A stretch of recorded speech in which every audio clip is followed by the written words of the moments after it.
Ang aking Zoom background ay nagpapakita ng isang magandang apartment na may bookshelf at mga halaman. Ang hindi mo nakikita ay ako ay talagang nasa isang coffee shop at ang aking home office ay isang maingat na naka-frame na sulok na nagtatago ng pampublikong espasyo sa likod ko. Sinasabi ko sa mga kliyente na nagtatrabaho ako mula sa mga coffee shop para sa creative vibe.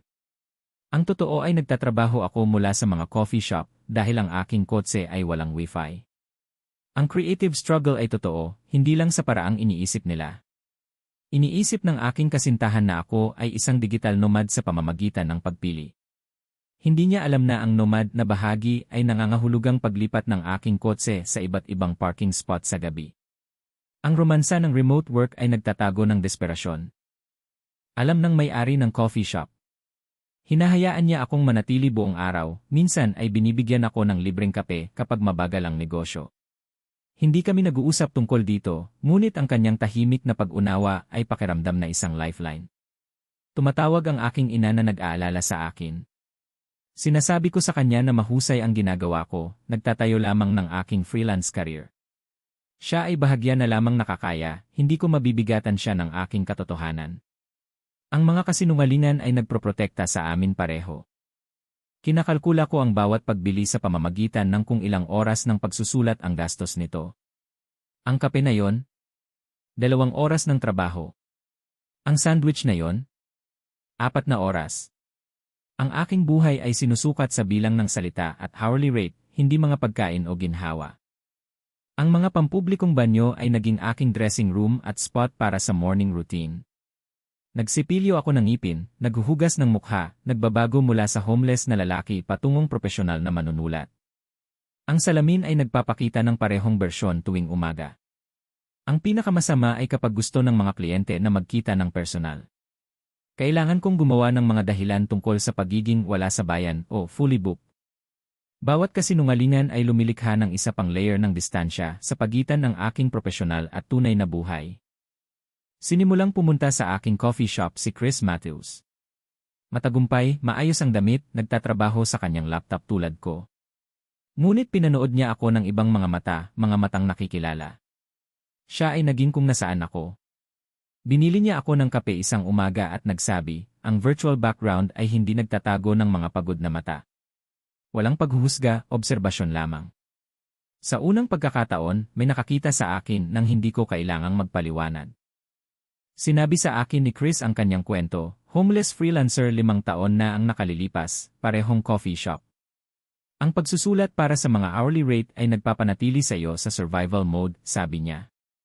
Kailangan mong bumuo ng mga asset, hindi lamang magpalit ng oras. Ipinaliwanag niya na ang aking mga kasanayan sa pagsusulat ay mga asset ng negosyo, hindi lamang mga serbisyo sa freelance. Maaari akong lumikha ng mga produkto, magtayo ng ahensya, mag-scale lampas sa aking sariling bilis ng pag-type. Ang konsepto ay pakiramdam na banyaga ngunit nakakathrill. Ang aking unang digital product ay isang ebook tungkol sa freelance writing. Nilikha sa parehong coffee shop na ibenta online. Unang buwan ay kumita ito ng $1,200 habang ako ay natutulog. Ang passive income ay pakiramdam na pagtuklas ng magic.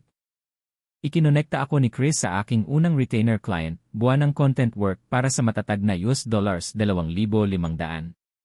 Ang predictable income ay nangangahulugang maaari kong sa wakas tumigil sa pag-aalala tungkol sa car insurance sa susunod na buwan.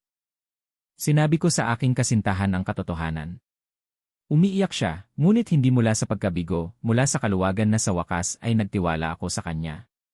Ang distansya sa aming relasyon ay ang mga kasinungalingan, hindi ang mga milya. Tumulong siya sa akin na lumikha ng business plan mula sa kanyang apartment. Ang aming relasyon ay nagbago mula sa romantikong pantasya patungong tunay na pakikipagsosyo.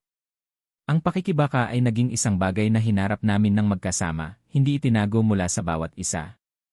Sinabi ko sa aking ina ang lahat. Wala siyang pera upang tumulong, ngunit mayroon siyang karunungan at pagmamahal. Nawalan din kami ng lahat ng iyong ama at ako minsan, sabi niya. Ang kahihiyan ng pamilya ay naging lakas ng pamilya. Nakuha ko ang aking unang apartment sa loob ng 2 taon. Hindi pinansin ng landlord ang aking credit score nang ipinakita ko sa kanya ang 6 na buwan ng retainer contract. Ang tagumpay sa negosyo ay nagbukas ng mga pintuan literal at figurative. Ang pagtulog sa isang kama pagkatapos ng mga taon ng upuan ng kotse ay pakiramdam na kakaiba sa una. Pagkatapos ay dumating ang malalim, ligtas na pagtulog. Naalala ng aking katawan kung ano ang pakiramdam ng pahinga nang walang isang tainga na nakikinig sa panganib. 6 na buwan mamaya ay lumipat ang aking kasintahan. Ang aming unang tahanan na magkasama ay itinayo sa katotohanan sa halip na mga kasinungalingan. Bawat piraso ng kasangkapan ay pakiramdam na isang pangakong tinupad sa aming sarili at sa bawat isa. Sinimulan naming magkasama ni Chris ang isang content agency. Ang mag-aaral ay naging isang kasosyo sa negosyo. Sinasabi niya na naintindihan ko ang pakikibaka ng kliyente sa mga paraang nakalimutan niya, ang aking empathy ay naging aming competitive advantage. Nag-empleyo kami ng aming unang manunulat, isang batang freelancer na nahihirapan tulad ko. Ang pagtuturo sa kanya ay pakiramdam na umaabot pabalik upang tulungan ang aking dating sarili pasulong. Ang siklo ng pakikibaka na nagiging paglikha ng oportunidad. Binayaran ko ang lahat ng aking credit card debt mula sa mga araw ng pagtira sa kotse. Ang panonood ng mga balansing iyon na maging zero ay pakiramdam na pinalaya mula sa financial handcuffs. Ang mga kadena ng utang sa kaligtasan ay sa wakas nasira. Binili namin ang coffee shop nang gustong mag-retire ng may-ari. Ang espasyo na nagbigay sa akin ng tirahan ay ngayon nagbibigay sa akin ng negosyo. Ang bilog ng kabaitan at oportunidad ay nakumpleto ng maganda. Pinananatili namin ang libreng patakaran ng kape para sa sinumang nagtatrabaho ng husto sa kanilang mga pangarap. Ang kabaitan na nagligtas sa akin ay ngayon pinalawak sa iba. Ang shop ay naging isang santuwaryo para sa mga mangarap, hindi lamang mga customer. Bumisita ang aking ina sa aming bagong tahanan. Sa pagtingin sa kanyang anak na matatag at masaya, sa wakas ay tumigil siya sa pag-aalala. Ang relasyon ng magulang-anak ay gumaling mula sa mutual na proteksyon patungong mutual na pagdiriwang. Minsan ay kumukuha pa rin ako ng Zoom call mula sa mga coffee shop, ngunit ngayon ito ang aking coffee shop. Ang background ay totoo, ang tagumpay ay tunay. Ang platform na nagdala ng aking mga kasinungalingan ay ngayon nagpapakita ng aking katotohanan. Ang aking kotse ay para lamang sa pagmamaneho ngayon, hindi para sa pamumuhay. Nag-iingat pa rin ako ng kumot sa likod, hindi para sa pagtulog, ngunit para sa mga picnic kasama ang aking kasintahan. Ang sasakyan ay nagbago sa kanyang layunin. Sinimulan namin ang isang mentorship program para sa mga homeless freelancer. Ang bawat taong tinutulungan namin ay pakiramdam na nagpapagaling ng isa pang piraso ng aking sariling masakit na nakaraan. Ang pakikibaka ay naging layunin sa pagtulong sa iba na makatakas. Sumulat ako ng isang libro tungkol sa aking paglalakbay. Ang pagsusulat ay dumaloy mula sa isang lugar ng napagaling na sakit sa halip na kasalukuyang desperasyon. Ang parehong mga kasanayan na nagbabayad ng hourly rate ay ngayon lumilikha ng pangmatagalang pamana. Ang aming ahensya ay may 12 empleyado na ngayon, lahat ay dating freelancer. Nakalikha kami ng katatagan para sa mga taong nakaalam lamang ng pagsisikap. Ang pagbuo ng isang bagay na tumatagal ng higit sa gig economy ay pakiramdam na tunay na tagumpay.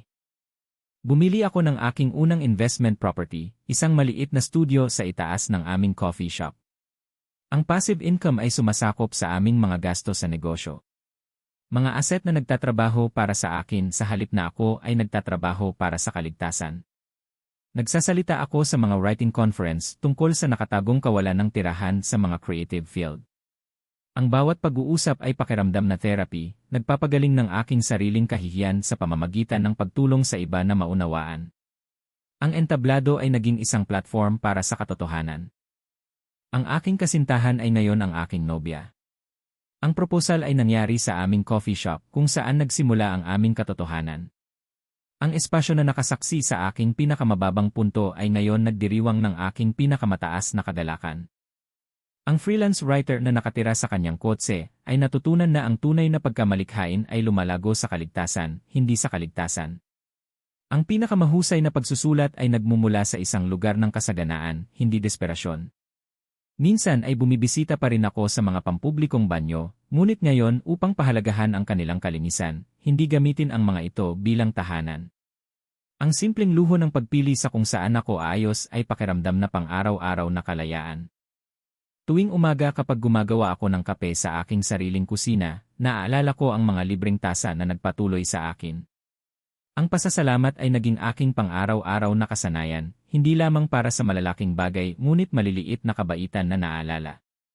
Ngayon kapag binuksan ko ang aking laptop, hindi ko iniisip kung saan ako matutulog mamayang gabi. Iniisip ko ang mga creative project, paglago ng negosyo, at pagbuo ng pamana. Ang tool na aking survival lifeline ay ngayon ang aking passport sa kalayaan sa walang limitasyong paglikha.